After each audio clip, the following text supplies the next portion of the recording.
Salut les riders! Aujourd'hui dans l'Xtreme Show, nous allons parler des gants chauffants.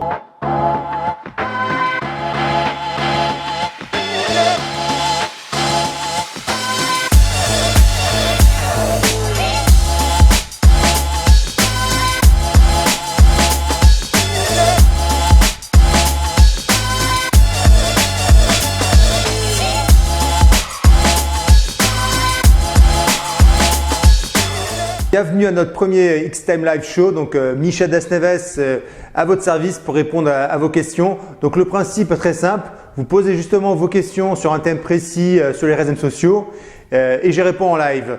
Donc là, le premier thème c'était les gants chauffants. Donc c'est parti pour la première question. Sur Twitter, Richie demande: ces produits sont-ils fiables dans le temps? Connectique, batterie. Ma première réponse, c'est de dire globalement, ça a bien progressé. C'est vrai qu'au début, on avait cité la marque Racer il y a quelques temps. La fiabilité était un peu aléatoire et ça fonctionnait pas bien. Mais globalement, tous les fabricants ont fait des grands progrès. Celui qui reste quand même au-dessus du lot aujourd'hui, c'est Gearbing qui propose un système ou avec un câble ou effectivement avec batterie. Au niveau des batteries, je dirais que ça, globalement, les batteries sont au minimum garanties 2 ans. Donc pendant 2 ans, vous êtes tranquille. C'est vrai que les batteries en 7 volts, vaut mieux les entretenir, c'est-à-dire les recharger quand même de temps en temps, même quand vous ne les utilisez pas. Alors que sur les batteries 12 volts, vous êtes un peu plus tranquille là-dessus. Mais globalement, au moins pendant 2 ans, normalement une batterie doit tenir. Après, c'est comme tout, hein, il faut la changer. Au niveau connectique, et là on parle plus des gants filaires, il n'y a pas trop de soucis. Je dirais qu'on a eu quelques garanties sur les contrôleurs qui permettent de réguler la température chez Gearbing, mais vu qu'ils sont garantis 3 ans, vous êtes quand même tranquille pendant 3 ans et après à racheter, c'est vraiment pas très cher. Donc globalement, pour moi aujourd'hui, les gants chauffants sont fiables.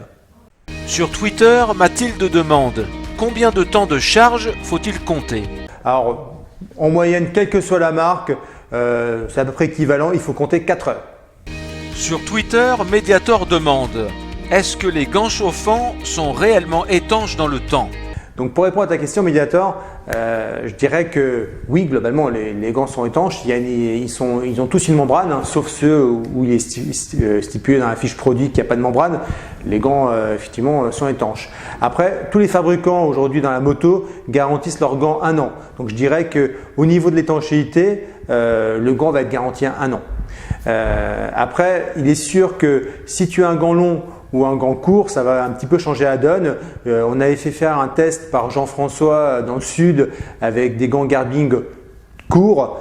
En fait, l'eau rentrait parce que tout simplement le gant était court et donc l'eau rentrait par la manchette. Mais sur un gant long, moi je roule avec l'équivalent des G12 de Gearbing depuis des années. À partir du moment où la manchette passe bien par-dessus le blouson, le gant il est réellement étanche et il n'y a aucun souci. Sur Facebook, Julian demande: les gants chauffants filaires sont-ils attachés à la moto? Si oui, que se passe-t-il en cas d'accident? C'est une question qu'on a régulièrement chez Xtreme Moto. Donc effectivement, sur les filaires, on n'est pas attaché à la moto, on est attaché au câble qui relie en fait les gants à la batterie.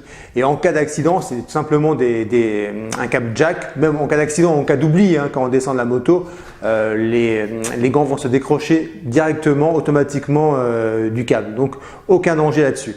Sur Facebook, Tendre Démon demande: on dit qu'il faut entretenir régulièrement les batteries des gants chauffants, même l'été. C'est casse-pied et pas simple quand on est passagère. Existe-t-il une marque où ce n'est pas le cas?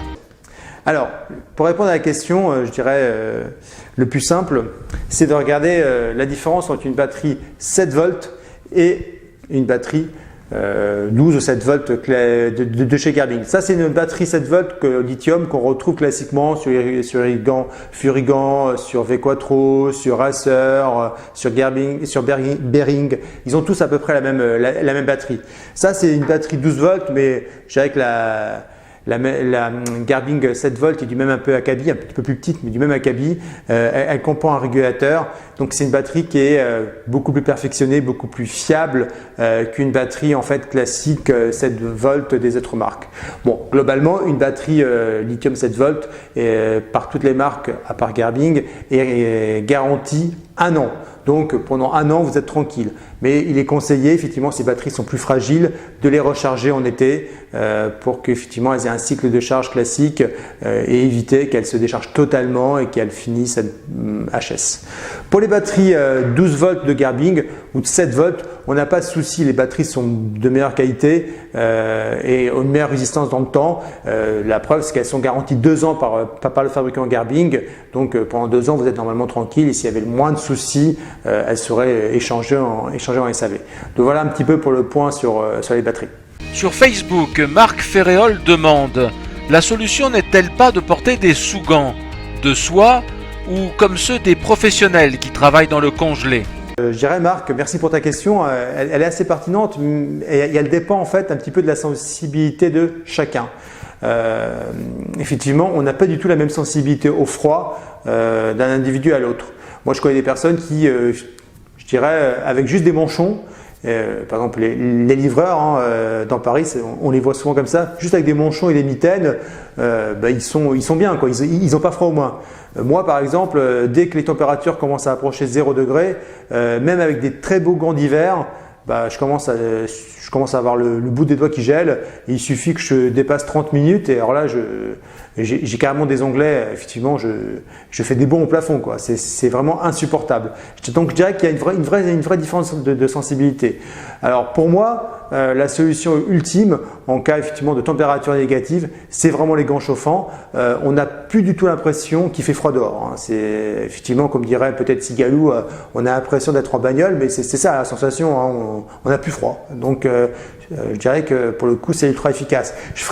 Il y a un petit distinguo entre les 12 volts et les 7 volts parce que ce que je dis à mes clients, les 7 volts, je les conseille plutôt sur un usage urbain parce qu'effectivement la puissance de chauffe est un peu moindre par rapport à du 12 volts et sur un parcours routier, surtout de longue durée où les batteries vont à un moment donné être vides, vaut mieux avoir du 12 volts qui là pour le coup chauffe très bien. J'ai fait des hivernales avec mes gants 12 volts, je n'ai jamais eu froid aux mains, quoi. C'est assez fantastique et malgré des parcours autoroutiers longs qui fait que vous avez les mains sur le guidon figées, quoi. Vous ne bougez pas, vous n'avez pas de mouvement, donc pour le coup la sensibilité au froid elle est terrible. Donc voilà, j'ai vraiment tout essayé, des manchons, j'ai des poignées chauffantes sur ma KTM, mais dès qu'il fait vraiment froid, il n'y a vraiment pas d'autre solution pour moi, c'est les gants chauffants. Après, une fois de plus, si avec des bons gants d'hiver et des sous-gants vous êtes bien, écoutez, c'est super, quoi. Autant continuer comme ça, quoi. Ça dépend de votre sensibilité. Sur Facebook, Arderoux demande « J'ai des protège-mains sur ma Versys. Vaut-il mieux des gants chauffants ou des poignées chauffantes? Je suis un peu paumé. » Alors Corinne, pour répondre à ta question, je dirais que faut juste se poser la question de la technique du gant. Un gant chauffant, en fait, ça va chauffer toute la main. L'ensemble des doigts, il y a des filaments qui effectivement vont te chauffer l'ensemble de la main. Les poignées chauffantes, ça va juste chauffer la paume. Donc je dirais, si effectivement tu as des températures qui sont pas trop négatives et que tu n'es pas trop sensible du bout des doigts, ça va. Par contre, dès qu'il fait réellement froid, les gants chauffants, ils te chauffent la paume, quoi. Mais le bout des doigts, l'endroit où tu es le plus fragile, non. Donc je dirais qu'il n'y a pas photo entre gants chauffants, poignées chauffantes. Je vote sans problème pour les gants chauffants. Sur Facebook, Marion Germain demande « Que faire quand les fils sont un peu abîmés dedans et limitent le bon fonctionnement à part en racheter ?» Écoute Marion, merci pour la question. Ça dépend vraiment de la marque que tu as acheté tout simplement. Si effectivement tu as pris une marque comme Racer ou d'autres marques, en tout cas de manière classique, le gant va être garanti 2 ans. Donc effectivement, si le système de chauffe à l'intérieur du gant est HS, il n'y aura pas d'autre solution que de changer le gant. Par contre, sur Garbing, et c'est aujourd'hui la seule marque au monde qui le propose, le système de chauffe est garanti à vie. Alors, je précise bien, c'est le système de chauffe à l'intérieur du gant, c'est ni les accessoires ni les batteries si c'est un gant à batterie, mais le système de chauffe est garanti à vie. Donc s'il est HS ou s'il est en panne tout simplement, Garbing assurera le remplacement du gant. Sur Facebook, Frédéric Guinness demande « Combien de temps les batteries sont-elles garanties ?» À mon sens, on nous vend séparément gants et batteries pour nous rouler dans la farine car le prix des gants est attractif, puis on se rend compte que la batterie doit être achetée séparément. Alors Frédéric, en fait c'est une grande question à tiroir que tu nous as posée, donc je vais essayer de répondre à toutes tes questions. La première, c'est sur les batteries des gants. Donc une fois de plus, on va faire un distinguo entre Garbing et les autres marques. Si tu as acquis des gants effectivement hybrides avec batterie ou des gants 7 volts avec batterie, les batteries chez Garbing sont garanties 2 ans. Chez les autres marques, elles seront garanties 1 an. Voilà. Et en plus, comme je l'ai expliqué tout à l'heure, il y a une différence de qualité entre les batteries. Ensuite, donc les gants ne sont pas à changer. Quand les batteries sont HS, évidemment, tous les fabricants proposent les batteries en remplacement à des prix plus ou moins variables. En tout cas, il n'y a pas de souci, tu pourras continuer à utiliser tes gants. Alors parfois, les gants et les batteries sont vendus séparément. Alors dans la moto, ce n'est pas le cas. C'est-à-dire que quand tu achètes des gants 7 volts, vu que c'est des gants qui fonctionnent qu'avec batterie, tu es obligé d'avoir effectivement des batteries incluses. Dans les gants 12 volts, ça dépend. Si effectivement c'est des gants 12 volts filières uniquement, mais il n'y a pas de batterie, donc là tu branches à la batterie de la moto, donc c'est logique. Si c'est des gants hybrides, à ce moment-là tu as effectivement 2 packs différents. Tu peux les acheter sans batterie, sachant qu'en fait, vu que c'est des gants 12 volts, tu peux quand même les brancher à la batterie de ta moto et les utiliser en filaire, ce qui est très efficace. Ou si tu veux, racheter des batteries supplémentaires pour qu'elles fonctionnent en 12 volts et donc là, à ce moment de manière autonome. Donc c'est le seul cas, je dirais, quand tu as des gants hybrides où effectivement tu es obligé d'acheter des batteries séparément. Mais dans l'absolu, le gant fonctionne de manière autonome si tu le branches sur la batterie de ta moto. Voilà, c'était la première de notre X-Theme Show. J'espère que ça vous a plu.